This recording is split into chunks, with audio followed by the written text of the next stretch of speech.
Assalamualaikum warahmatullahi wabarakatuh. Perkenalkan, saya Najwa sebagai konsultan keuangan keluarga. Pada kesempatan ini saya akan mempresentasikan hasil perencanaan keuangan keluarga Bapak Eja dan Ibu Luna. Perencanaan keuangan ini sangat penting untuk menjaga stabilitas ekonomi keluarga, mencapai tujuan hidup, serta mempersiapkan masa depan yang jauh lebih baik.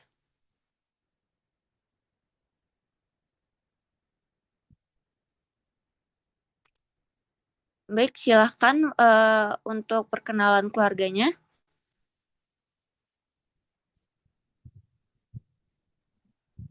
Oke, semuanya perkenalkan, saya Iga. Di sini saya berusia 42 tahun, bekerja sebagai supervisor marketing. Baik, perkenalkan saya Luna, berusia 36 tahun, bekerja sebagai content creator. Baik, perkenalkan saya Zain, usia 18 tahun dan saat ini masih bersekolah di SMA. Baik, saya Rizky, usia 14 tahun, dan saya saat ini duduk di bangku SMP. Oke. Baik, di sini dan saya sendiri yang berperan sebagai konsultan keuangan keluarga. Baik, kita langsung saja. Eja, Jadi di sini saya berpenghasilan sebesar 15 juta rupiah per bulannya dengan pekerjaan saya supervisor marketing. Baik, dengan saya sendiri, saya sebagai istri dari Eja, saya memiliki penghasilan sebesar 5 juta per bulan dari pekerjaan saya sebagai content creator. nah dari dua pendapatan ini diambil kesimpulan bahwa pendapatan keluarga setiap bulan adalah sebesar 20 juta. Saat ini, keluarga memiliki aset yang menjadi dasar kondisi keuangan mereka. Pertama, mobil senilai 500 juta rupiah yang masih dalam masa KPR, mobil senilai 180 juta, dan 2 unit motor dengan nilai total sekitar 30 hingga 50 juta rupiah. Walaupun masih memiliki kewajiban cicilan yang cukup banyak, keluarga ini masih memiliki aset produktif yang cukup baik untuk menunjang kestabilan keuangan jangka panjang.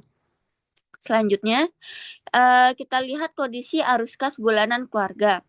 Di sini kita tahu pendapatan gaji suaminya ada 15 juta dan istri 5 juta. Dan pengeluaran keluarga dan biaya hidup termasuk cicilan itu kurang lebih 16 juta, tabungan dan investasi sebesar 3 juta, sisa dana atau buffer itu sekitar 1 juta per bulan. Kondisi tersebut terlihat bahwa keluarga masih memiliki surplus keuangan. Namun jumlah dana cadangan yang tersedia relatif kecil sehingga perlu diperkuat untuk menghadapi kondisi darurat. Pada kasus ini terjadi kenaikan cicilan KPR dari 3 juta rupiah menjadi 4,2 juta rupiah per bulan. Untuk perhitungannya itu sama dengan 1,2 juta dibagi 3 juta dikali 100% nih, sehingga ditemukan kenaikan sebesar 40%. Sebelum kenaikan pengeluaran itu 16 juta, tabungan 3 juta, dan buffer 1 juta. Namun jika terjadi kenaikan ini, pengeluaran meningkat menjadi 17,2 juta. Jika tabungan tetap 3 juta, maka terjadi defisit sebesar 200.000 per bulan. Kondisi ini menunjukkan bahwa cash flow keluarga mulai mengalami tekanan karena kenaikan kewajiban cicilan. Jika tidak segera ditangani, maka dapat mengganggu kemampuan menabung dan berinvestasi.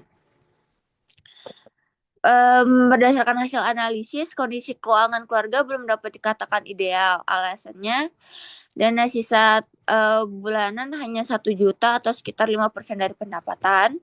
Kedua, kenaikan bunga KPR langsung menyebabkan cash flow menjadi negatif. Ketiga, belum terlihat adanya dana darurat yang memadai. Ketiga, persiapan dana pensiun masih perlu ditingkatkan. Oleh karena itu, diperlukan strategi keuangan yang lebih matang agar kondisi keluarga lebih aman dan stabil. Beberapa strategi yang dapat dilakukan sebagai berikut ini, itu ada pertama mengajukan restrukturisasi atau negosiasi suku bunga KPR kepada bank. Kedua, mengurangi pengeluaran yang tidak terlalu penting agar tersedia ruang untuk menabung lagi. Yang ketiga, membangun dana darurat minimal 6-12 kali pengeluaran bulanan. Yang keempat, menambah investasi secara bertahap untuk tujuan pendidikan anak dan dana pensiun. Dan yang terakhir, meningkatkan penghasilan tambahan dan aktivitas konten kreator atau pekerjaan sampingan lainnya. Setiap keluarga tentu memiliki tujuan keuangan yang ingin dicapai. Untuk jangka pendek, sekitar 5 tahun, menyelesaikan dana darurat sebesar minimal 100 juta rupiah, menyiapkan dana pendidikan, Zain hingga perguruan tinggi, mengurangi saldo pokok KPR agar beban bunga lebih ringan, meningkatkan investasi menjadi minimal 5 juta per bulan. Cara mencapainya, menekankan pengeluaran konsumtif, menambah sumber penghasilan keluarga, menyisihkan minimal 20% pendapatan untuk tabungan dan investasi.